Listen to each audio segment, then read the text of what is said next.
If all you want to do is edit some photos in Lightroom quickly, this is the video for you. I'm going to show you the basics, show you how easy it is, and even show you a couple shortcuts. Let's go. All right, first thing you want to do, you're editing a set of photos, you're going to come over to File and New Catalog. So I'm just going to call this Jane and John Engagement. You can host this in Documents, which is where I typically do, but I like to have a different catalog, basically a folder, where you are putting all of your photos per session. That's just me. That's the way I like to do it. So it's going to close and then reopen. Now from there, and while it's doing that, you could really pop over to your files. This is how I sort them. I like to sort them by date, year, first, month, and day, and then originals are where I have all of my raw files. So go ahead and select all of your raw files. Make sure you are in the library module, and then you're just going to drag all of your raw files on over. Now, hopefully you've already culled them. Now you can cull them here in Lightroom. I have one more option here, which is Imagen AI. Now, Imagen AI is AI editing that assists with Lightroom. Basically does everything that Lightroom does, but at lightning speeds and probably to better accuracy than a lot of us edit. So one of the things that it does is it does cull photos down. So the way that you get started, you hit create a project, you're going to hit cull. Now, right now, culling is in beta, so you can use it for free while it's in beta. It's one of the perks of Imagen AI. So you would just click beta. This is a wedding or engagement session. And then we come down here to the Lightroom catalogs, and then we find the one that we are working with. Now, because I'm still loading this one in here, I'm just going to go ahead and go, not going to go with this one. I'm just going to go with a previous. Let's just go with, let's go with Mackenzie and Michael's wedding. All right. So what this will do, we'll name our project here. I'm just going to go M&M. We're going to call the original photos, the raw ones that are not edited. You have a lot of things that you could select, but if you're just pulling in raw files, you don't have to actually worry about this. Come over here, select that. Now in that folder, there were 1,200 images. We're going to hit upload. But before we do, you can come over here to culling preferences. And here's where you can go through and say like, okay, this is the color I want all the keepers to be. I want to make sure we keep in the low rated for the culling results, basically the ones that are really blurry or totally overexposed. We can also decide how we want to group them together. I tend to keep it on all the most like recommended settings here. So I'm just going to hit save. And then you would go ahead and hit upload. Now from there, I'm not going to hit it because again, we're trying to show this fast to you. From there, it's going to upload everything for you. And you can see all these jobs that I have done here. It's going to upload all of that culling for you.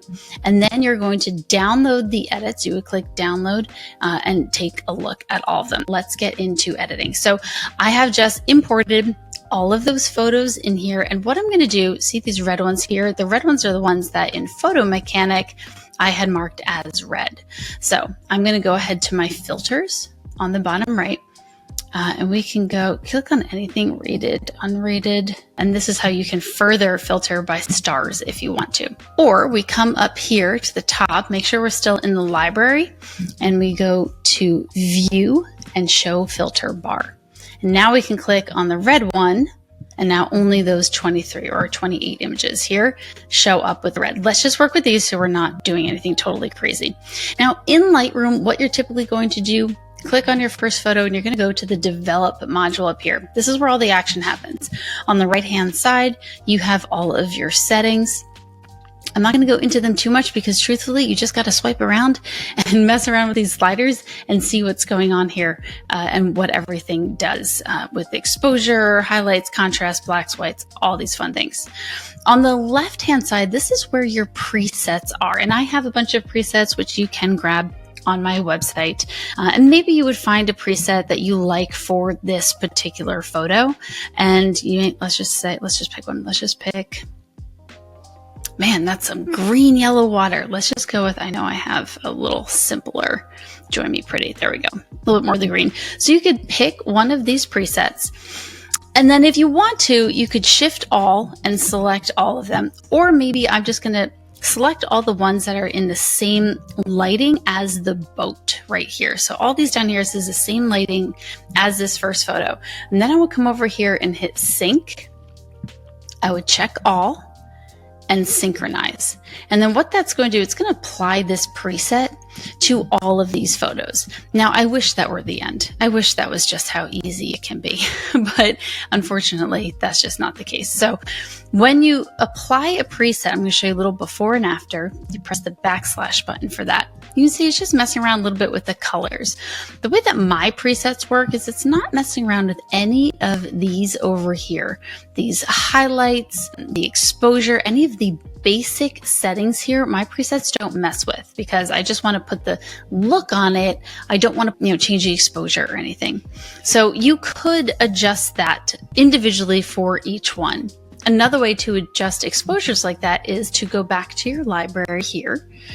And with all of these, you do have some settings that you can do to all of them. So let's just say I had a group of pictures like these guys right here, and all of them were a little bit too dark. I could just come over and hit exposure and then see how it just popped up those three.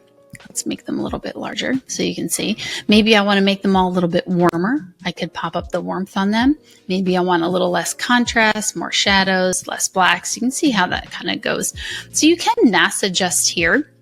Some people like to apply a preset to everything and then come back here and make those group adjustments to the groups of photos that are similar.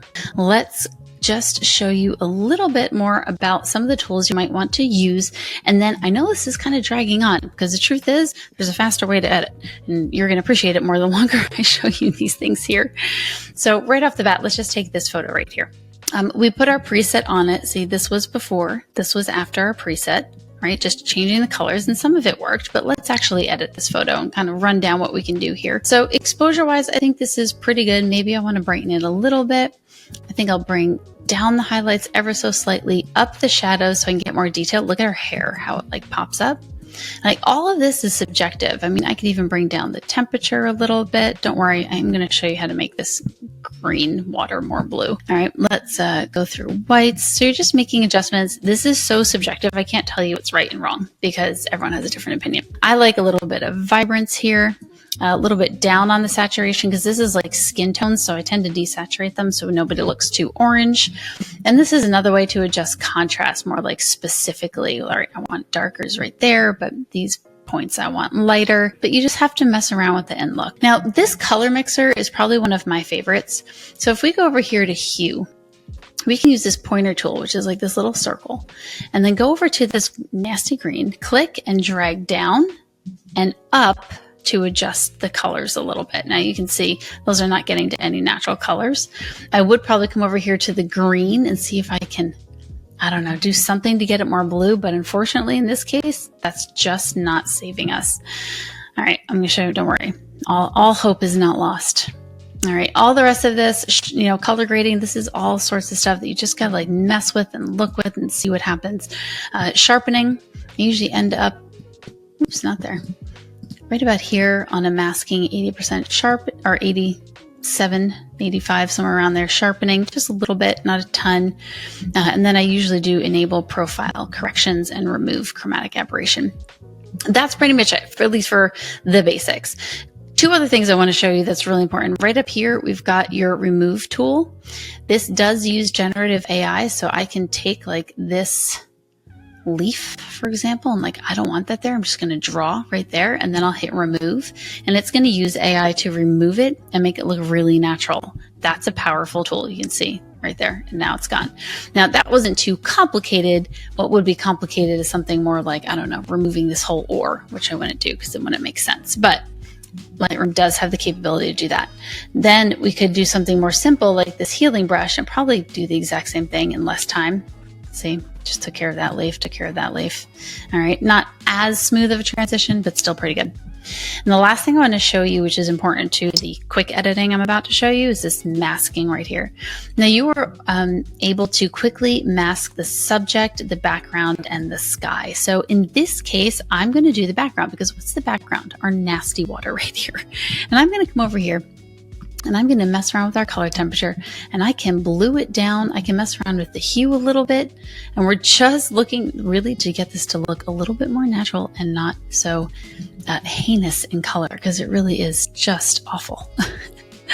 So we're just going to mess around with that. I might need to actually like colorize this later. There is a little, okay, now we're starting to look a little bit better. Not quite as natural as I want it, but that's because of the saturation. But at least now it's blue and not like any other weird color. Okay, so now I can do that and then maybe come down with the saturation. So I don't know. It is subjective. You can do what you want with this. That looks a little bit better to me than where we started. Maybe I can blue it out even more to get more of the blue up here. And then I'm just going to back off that saturation potentially so it doesn't look unnatural. But you have to mess around with those colors. But I just want to show you that subject. Now, if you went through all of these one by one and did that, that would take a really long time. As we're going through and editing these one by one, or even going back to the groups over here. But what I want to show you is what Imagen AI does. So I'm going to pop back over to Imagen AI. We're going to start with a new project. We're going to go to Edit. Now here, we're going to go to Lightroom Catalog, Jane and John. Now we do have to close our existing Lightroom Catalog for that to work. So I'm going to close that. We're going to hit try again. And now we've pulled this up. We're going to go with our edited status. Actually, we're going to go label red, right? Because those were the 28 photos that we had. Okay. And then we're just going to select those right there. I'm going to hit next. And now the fun part is, you know, we can name our project. This is, what do we say, Jane and John. So just go J&J, and we can choose an AI profile.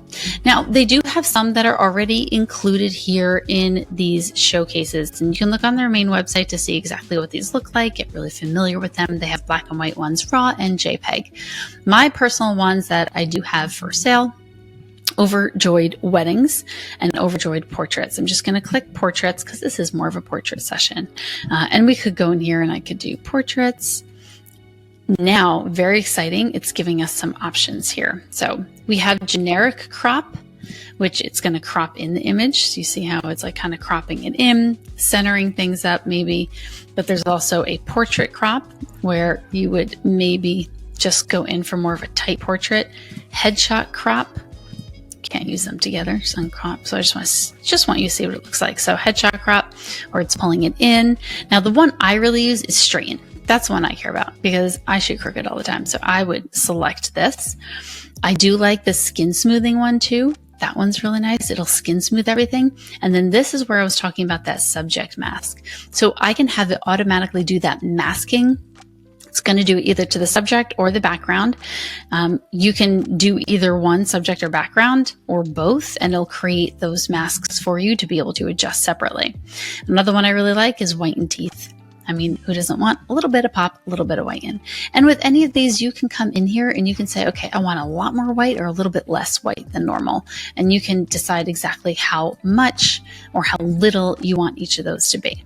Now, as you click on these, you'll see on the bottom, my estimated cost of editing these 28 photos was only $1.40. But as I use some of these non-beta, because the beta ones are always free, but like straighten, okay, now it's $1.68. Smooth the skin, okay, now it's $1.96. Whiten teeth, now, oh, that's in beta, so that one's free. All right, so as I click, it's going to raise the price right there. So if you don't mind, I'm just going to not click on any of those right now, just as examples. So you just click edit, and then what it's going to do is it's going to upload these photos. It's going to edit them for you. And then we're going to be able to download those edits. So while that's doing that, because it is going to take a second, let's pop back over. Editing completed. I'll just hit dismiss. And so you can see it's going to do the high-res photos. So while it's doing that, I'll pop back over in a second. I am going to open Lightroom back up. And you can see this down here, that's it working. That's Imagen AI working down there. So we're going to open Lightroom back open to that catalog. And I just want to show you a few more techniques that you'll probably end up using. All right. Over here to the develop tool, just go back to this photo right there. The crop tool here, you can also get to it by pressing R. This is a typical tool that you will use just to crop in or out. You can move the outside, you can drag around here, whatever you want to do. And then when you're done, you just press enter and it's going to hold that crop for you. Another thing I wanted to show you down here, we have color mixer, and then we have point color. This is sometimes more exact. If we click on here, we can click on one of the colors, and then down here we can expand the range and see how it changes. It shows us all the colors of the photo that it is affecting. So that's a really great tool just to mess around with and learn.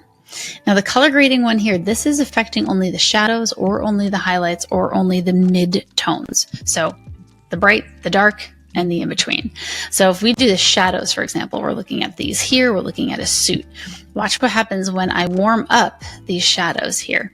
You see how now all the darker parts are very yellow, and I exaggerated it. I would never edit it that much, but just so you can get a feel for it. A lot of these you're just going to click and like mess around with. You've just got to move around, and it's hard because the possibilities, quite frankly, are absolutely limitless. You can do almost anything in Lightroom. Another thing I really love to use is denoise. I don't need them for this. Oh, we're already done. Don't need them for this, but if you are shooting at a really high ISO, one by one, you could denoise the image and it works really well. Okay, so we're done. We're gonna hit download to review. It's already edited. Oh, I gotta close it. All right, so got to close Lightroom to work with Imagen AI. I'm going to hit try again, download edits. It'll download the edits for the 20 photos, and then we'll hit open Lightroom catalog. It will open it for us, and then watch this. We're going to be in the library module to really look at it, and then we want to be in the show filter bar. Oops. And I want to just show the red ones. All right, so now we're only showing the red, and watch how it's going to pop. See them popping and editing these photos. So you'll see it straighten some of them. You'll see the edits pop in some of them. There we go. See them coming down here. It's down here. There we go. There we go. There we go. Boom. Now they're all edited. And then that one. All right, so just to show you, we'll just press spacebar and it zooms in. I'm going to go to the develop module, and then I'm just going to go before, after, just pressing that backslash. So you can see Imagen AI just did that right away. Now you can come in here and fix any, if I had clicked straighten, it would have done this for me. I didn't do that just to save money for my example, but it would have straightened that out for me. And then what work do I have left? Maybe just one of these here when you can't tell what's up or down because of the way I shot it. Now, the only thing I do differently, and I apologize for the difference in sound, my mic crapped the bed, but the only thing I do after this is I select which ones that I would like to see in black and white. So all I'm doing is I'm holding Command and selecting all the ones I want to see in black and white. Then we're going to hold Control or right click on one of the selected images and go to Create Virtual Copies. Creating virtual copies will allow you to see it just duplicates it exactly as it is with the settings there. Now you're going to pop over to develop, go over here to your favorite preset for black and white. Mine is Joy Ormond. Again, you can get those from my website. And then from there, we're going to go down to the right, hit sync. And this time we're going to hit check none, but only check treatment and profile and black and white mix, and then hit synchronize. And when we go back to the library, you can see it turned all of them into black and white, but I still preserved that color version so that I have the best of both worlds. Now we're just going to go Command A, select all that we want, and export. Now Imagen AI does have an export, and it's in beta right now where it can deliver the photos for you, but I'm not going to show it to you just because this has gone on for quite some time and I want this to be as fast as possible. Let's get to export settings. So right click down to export, and again, make sure you've selected all the ones you want. I like to put the same folder as original photos, so subfolder, and I title it JPEGs. And then you're going to rename it if you would like to. I like to rename it with the client's name, and then a numerical value with 4 numerical spots in it. So you go to custom settings, edit, and then adding this sequence here, file name sequence, this sequence, you can select how many zeros you want. So I personally like that, boop. So you're just making it to whatever it is that you want to be customized. So for me, custom name sequence, it's this one right here. and then we can edit it very specifically, sequence 1, and I like it with those many zeros here. So that's what it's going to come out to be. Then come down to file settings, 100. You don't have to worry about this one. Image sizing, I like 300. And then metadata, all metadata. And then post-production, I like show and finder. And then you hit export. Now, I've already pre-baked this so that we can go to JPEGs right here. So when it's totally done exporting, it's automatically going to pop up this folder, and you will see all of your photos there. So that's it. That is the quick look at Crash Course Lightroom editing. And I hope it helps you edit really quickly. And then obviously using AI will help you edit even faster. And I use it for my own business. So I hope all of it's really helpful, gets you editing and gets you going.